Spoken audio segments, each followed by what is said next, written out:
Hey, brothers and sisters. Welcome to our Wednesday Ephphatha Bible study for our Wednesday, the 2nd of December. It's hard to believe that November has gone and December is here. We've actually got some snow on the ground here in Mountain City. Snowed yesterday pretty good, last night a little bit. So the seasons are changing, and I'm looking forward to getting into the Christmas season. This will be the second Sunday of Advent coming up, so we are still in preparation, and that's as it should be. Hope you guys are doing well. Hope everybody stayed safe over the Thanksgiving holidays. It's good to be back home, off the road.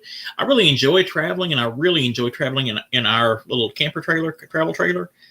But it's always good to be back home in your familiar surroundings, back in my office, and doing things more in the normal fashion. Well, this morning I want to share a mug with you. Share a mug with you. Rocket Fuel.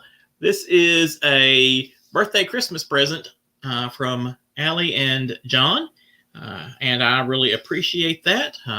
Putting it to good use, it holds a lot of coffee, which is a good thing. It's kind of chilly, and so it's a good day for some coffee. So that's a good thing. So thank you to Allie and John.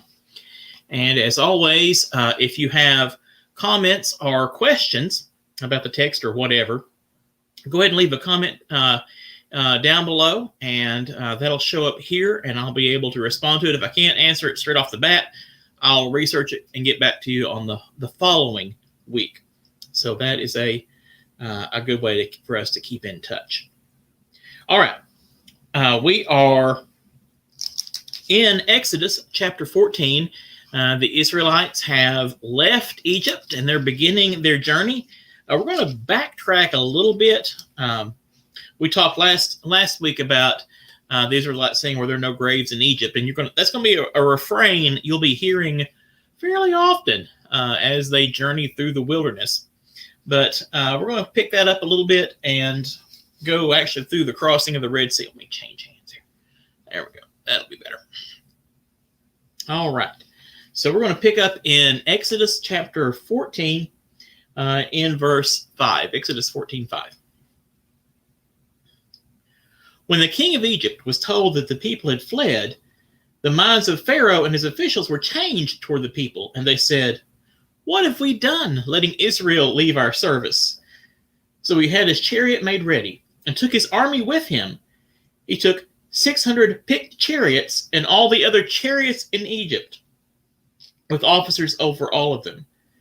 The Lord hardened the heart of Pharaoh, king of Egypt, and he pursued the Israelites who were going out boldly. The Egyptians pursued them, all of Pharaoh's horses and chariots, his chariot drivers and his army. They overtook them, camped by the sea at Pi-Hahiroth, in front of Baal-Zephon. 10. As Pharaoh drew near, the Israelites looked back, and there were the Egyptians advancing on them. In great fear, the Israelites cried out to the Lord. They said to Moses, "Was it because there were no graves in Egypt you brought taking us away to die in the wilderness? What have you done to us, bringing us out of Egypt?" They kind of forgot that they were asking to be brought out of Egypt anyway. "Is this not the very thing we told you in Egypt? Leave us alone and let us serve the Egyptians. For it would have been better for us to serve the Egyptians than to die in the wilderness." I'm sorry, I'm kind of making fun. I shouldn't make fun of them. They were terrified. I mean, this is an army coming toward them, and these aren't nice policemen who might arrest you for doing something wrong. This is an army that's going to kill you and everyone you love and all your livestock as well. So they were terrified, and I guess the human instinct is when we're frightened is to turn to what we know. And so suddenly, when staring at the Egyptian army, maybe slavery and suffering under the Egyptians wasn't so bad after all. It really was, and they had a different destiny, but they were frightened. Oh, and I want to say hi to Sue. Hello, Sue. I'm glad you're with us today. It's always good. All right. 13. But Moses said to the people, "Do not be afraid, stand firm, and see that the deliverance the Lord will accomplish for you today. For the Egyptians whom you see today, you shall never see again. The Lord will fight for you, and you have only to keep still. Now, the Lord fighting for Israel, that will be a recurring theme in the Old Testament. Time and time again, when Israel's armies or Israel is facing struggle or trial, the Lord consistently tells the Israelites to just take out a small number. He picks them in various ways, or tells them to just take a handful. The Israelites are consistently outnumbered, and that's partially so that they can't claim victory on their own behalf. That it's obvious, that it needs to be obvious that they couldn't have won on their own, that God is fighting for them. It needs to be obvious to the Israelites so that they will see that they are being protected and need to be obedient. But it's also instructive to those who see, who might be enemies of Israel, that might want to fight against them or something, that God is fighting on their side. God is taking a very active part in protecting the people of God. So consistently, Israel is told to stand down, stand back, or most of them stand aside, and God fights on their behalf. So Moses says, okay, keep still. But God says, okay, while you're keeping still, you all need to be moving. So 15. Then the Lord said to Moses, why do you cry out to me? Tell the Israelites to go forward. But you lift up your staff and stretch out your hand over the sea and divide it, that the Israelites may go into the sea on dry ground.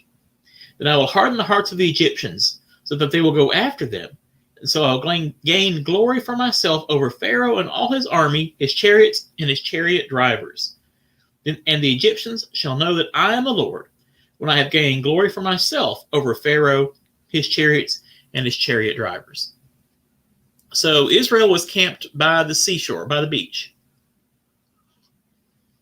So they had the sea at their backs, and the Egyptian army coming right at them over land.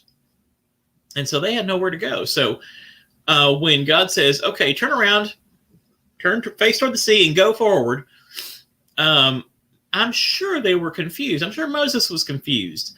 I'm sure that they didn't see what God was going to do, even though God had already done some miraculous things. And I don't know. I wonder, did they start wading out and then the wind came? Did the wind come and open up a pathway and then they moved forward? I really don't know. It would be interesting. And putting myself on that beach with the army at my back coming to kill me, I don't know if I would. I don't know what I would do. Hearing God say, okay, go forward into the ocean. I'm like, okay, am I supposed to swim? What? But our God does expect us to trust and obey. And even when we don't see a way, even when we don't understand what's going to happen or what's going on, our God wants us to be faithful and obey, do what he says. I, of course, want to say that I'd be the first one striding confidently into the surf, not knowing, but trusting. The reality is that most of us human folk would probably, hopefully get our feet wet and then kind of wait to see what was going to happen.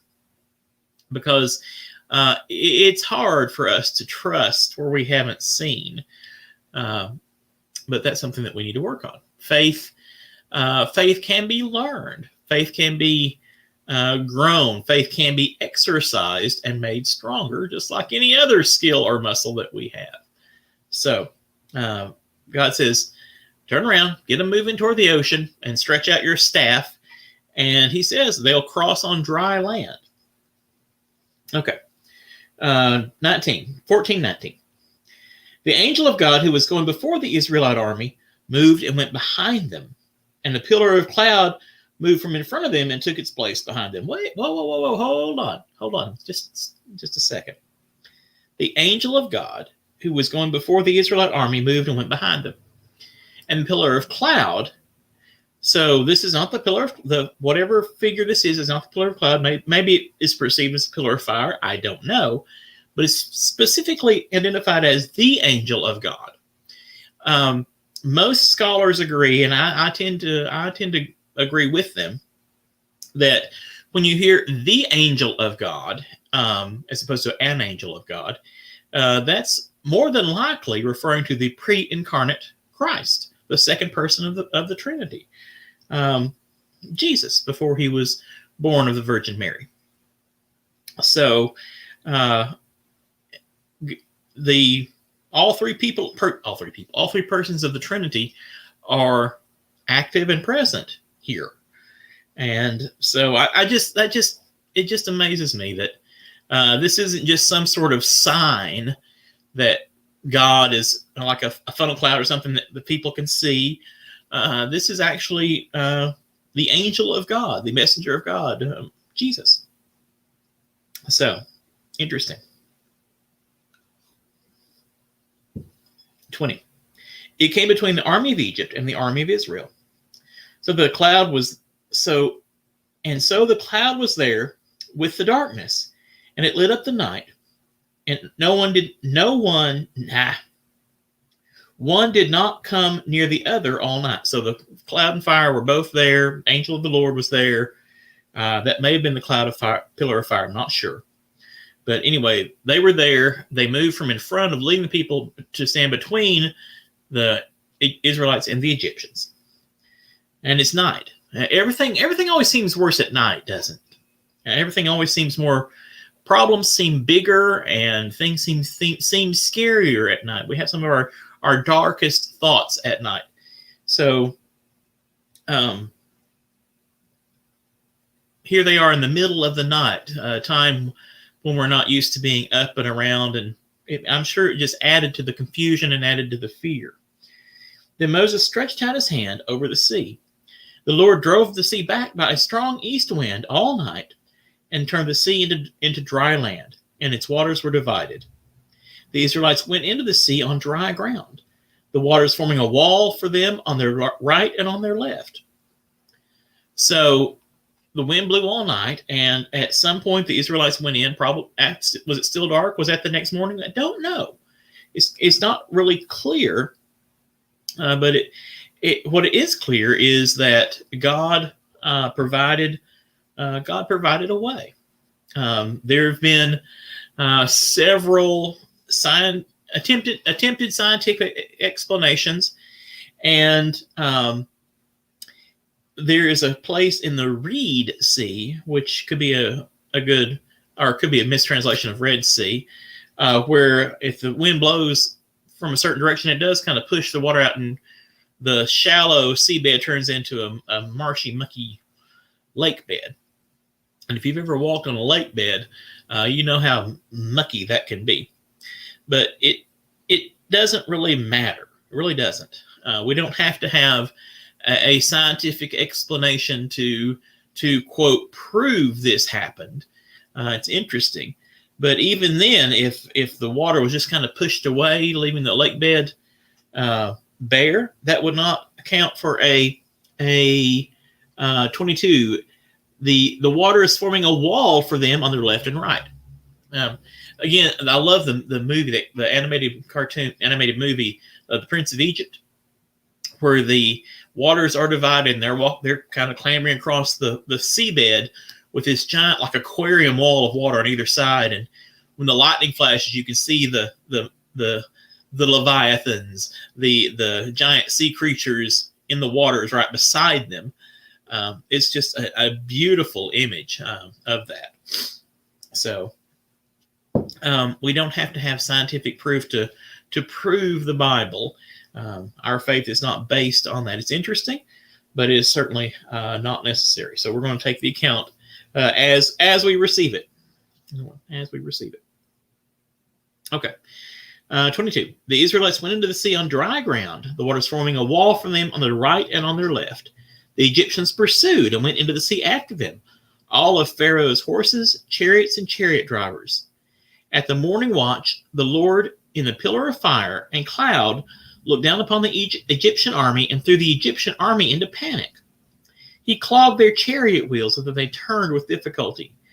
The Egyptians said, "Let us flee from the Israelites, for the Lord is fighting for them against Egypt."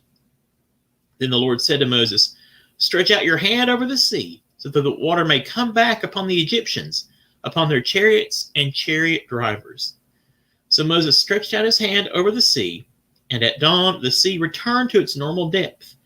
As the Egyptians fled before it, the Lord tossed the Egyptians into the sea. The waters returned and covered the chariots and the chariot drivers, and the entire army of Pharaoh that had followed them into the sea. Not one of them remained. But the Israelites walked on dry ground through the sea, the waters forming a wall for them on their right and on their left. Thus the Lord saved Israel that day from the Egyptians, and Israel saw the Egyptians dead on the seashore. Israel saw the great work the Lord did against the Egyptians, so that the people feared the Lord and believed in the Lord and in his servant Moses. So the Egyptian army follows the Israelites, and God pulls the sea down on top of them. That's a really vivid image, isn't it? That God is killing all of these people.